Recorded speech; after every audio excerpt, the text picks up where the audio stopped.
But the American people should know that President Trump's decision to remove Qasem Soleimani from the battlefield saved American lives. There's no doubt about that.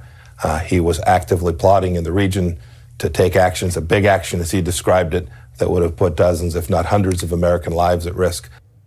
For too long,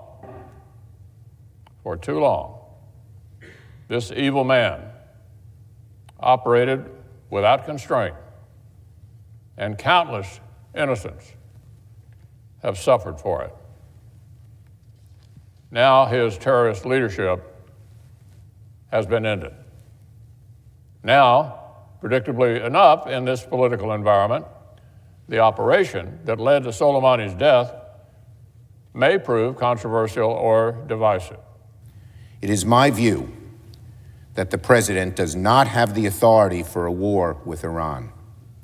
If he plans a large increase in troops and potential hostility over a longer time, the administration will require congressional approval and the approval of the American people.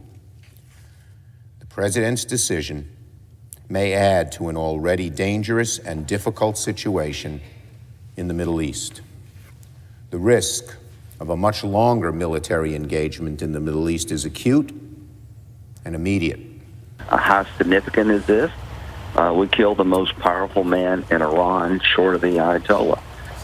He was the right fist of the Ayatollah, and we took the Ayatollah's arm off. This is a president who has been a horrible commander-in-chief when it comes to making us a more of a safe nation. Yeah. And now, potentially, we're going to see what the fallout of this is and see if indeed it's part of a larger strategy, which unfortunately with his record, I doubt it is.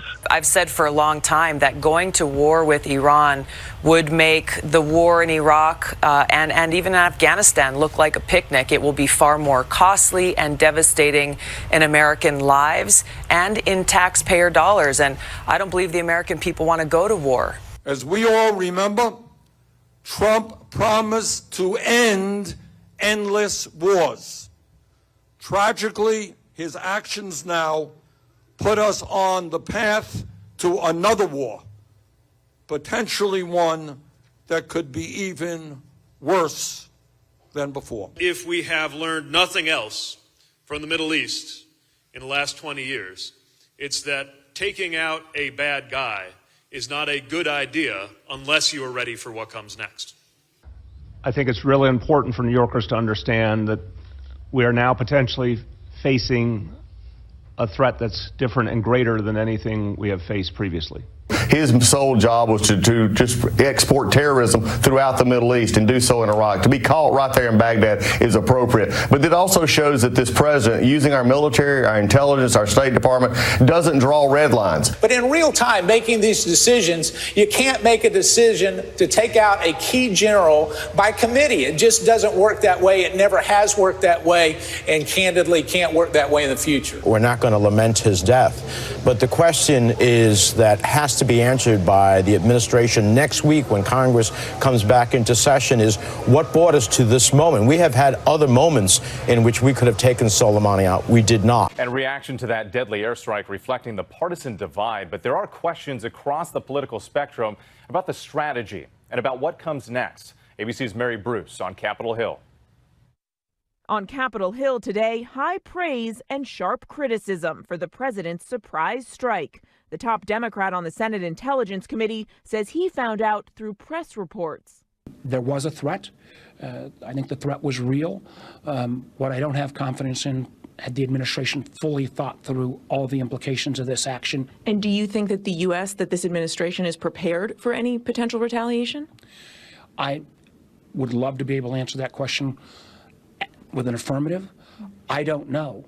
Other Democrats are questioning the timing of the strike, which comes as the president faces a looming impeachment trial. Obviously, with this president, you have to worry about ulterior motives. But Republicans insist Trump is sending a powerful message to America's enemies. For too long, this evil man operated without constraint, and countless innocents have suffered for it. If you come after Americans on President Trump's watch, you do so at your peril. Trump has long promised to get the U.S. out of conflicts in the Middle East. The plan is to get out of endless wars, to bring our soldiers back home. Today, his opponents used the president's words against him. This must not be the beginning of another endless war. This is a dangerous escalation that brings us closer to another disastrous war in the Middle East. Joe Biden warning Trump could be putting Americans at risk. And the prospects of direct conflict with Iran is greater than it has ever been.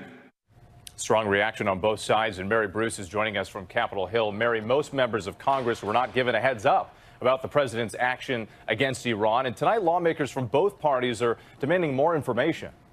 Whit, both sides are eager to know what comes next. What's the broader strategy here? And what's the plan for if and when Iran retaliates? We do expect the full Senate will receive a classified briefing next week, and Speaker Pelosi is demanding the same over in the House. Whit? Okay, Mary, our thanks to you.